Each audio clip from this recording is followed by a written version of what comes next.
Welcome to Living in Beauty. It's Wednesday, April 13th, 2022, day 2095 on the road, and we're in Seaside, Oregon.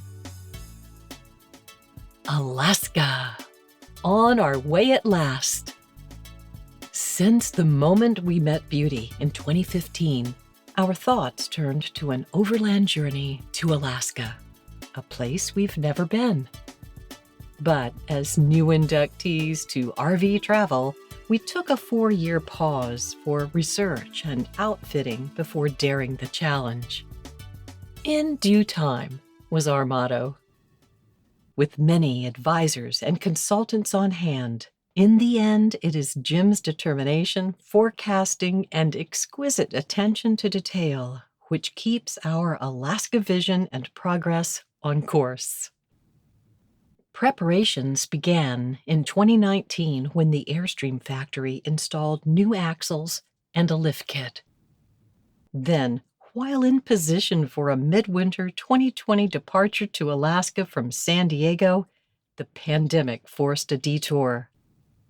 Setting northward ambitions aside, we retreated to the east into the familiar comforts of the California and Arizona deserts, then up to see the majesties of Colorado and Utah.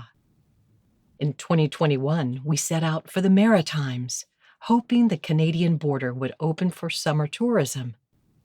It did not, but we discovered the exotic barrier islands in the Carolinas and Virginia before crossing northeast into Upper Michigan. Last August, when the Canada-US border reopened, we returned to San Diego with the goal Denali or bust. As we hug the Pacific coast in true 432 style, we project a Canada entry in the late spring thaw. Every 2 weeks, we will report the high points, mishaps, and discoveries. Thus far, all is well. Despite a beating Beauty suffered from a ghost tree in Oregon, more about that in a future report, but our Alaska hope remains steadfast.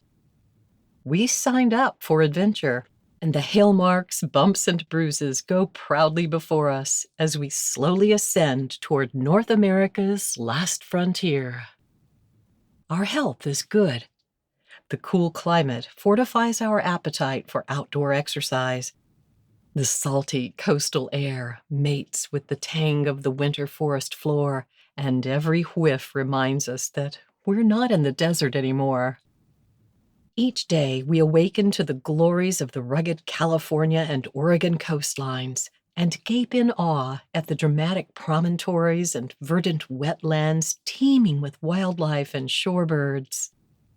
The wet conditions, coastal fog, low temperatures, wind, rain, hail, rain again, hail again, and the occasional snow give us an excuse to bundle up with a steaming cup of Mexican cocoa and burrow into a good book, or sit fireside with freshly drawn pints of frothy porter at the local public houses.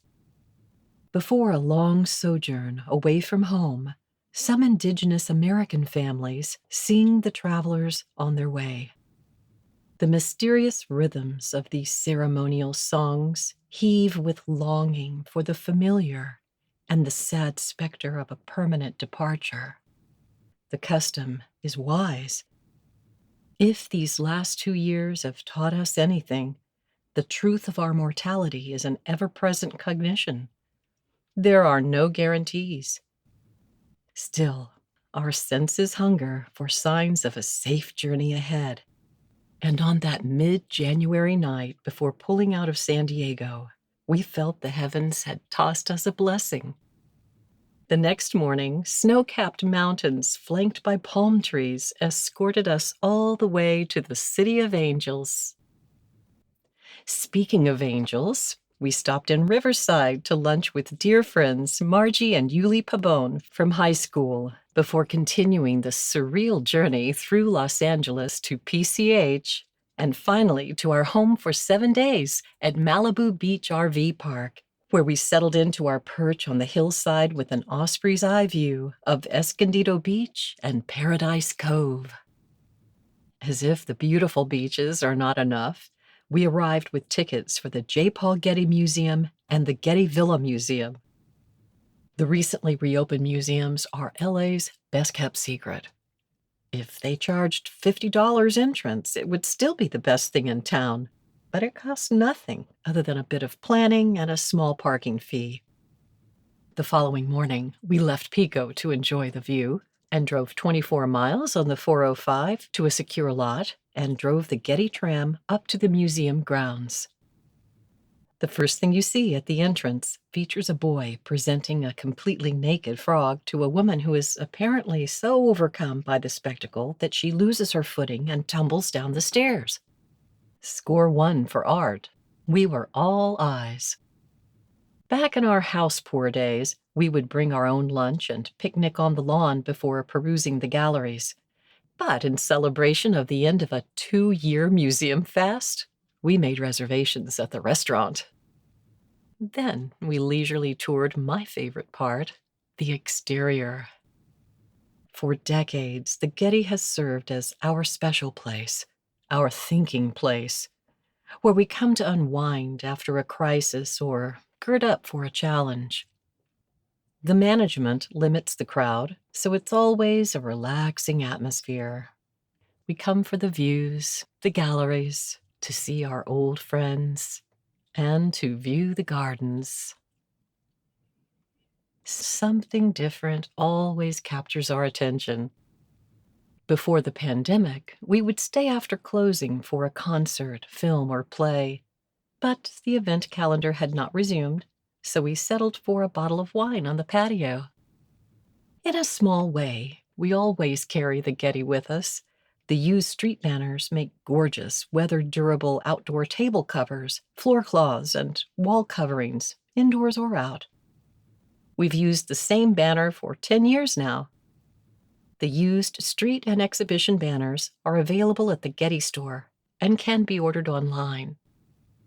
The next day, we drove to Santa Monica to have lunch at the Curious Palette, where we met a friend from our distant past, Chuck Martinez.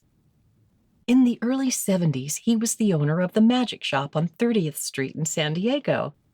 His expertise in the art of prestidigitation served as a godsend for local magicians. In 1976, his mother, Mary, found our first house and kindly waived her fee, giving us a head start in San Diego real estate. Today, Chuck is president of the illustrious and legendary Magic Castle.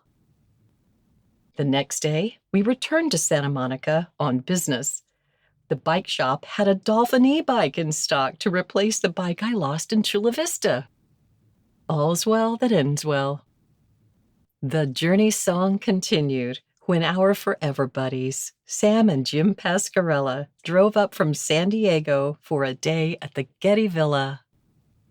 We met at the cafe for a bite before diving into the galleries. Sam is a recently retired middle school art teacher, so we tried to be good. At least we stayed out of the water features. Later that evening, we met at Beauty for that $1 million sunset view. Douglas Jacobs, my writing teacher, joined us the following day. We exchanged salt and chocolate and shared a pot of Jim's pork chili verde. On the 7th day, we hiked Solstice Canyon right off PCH.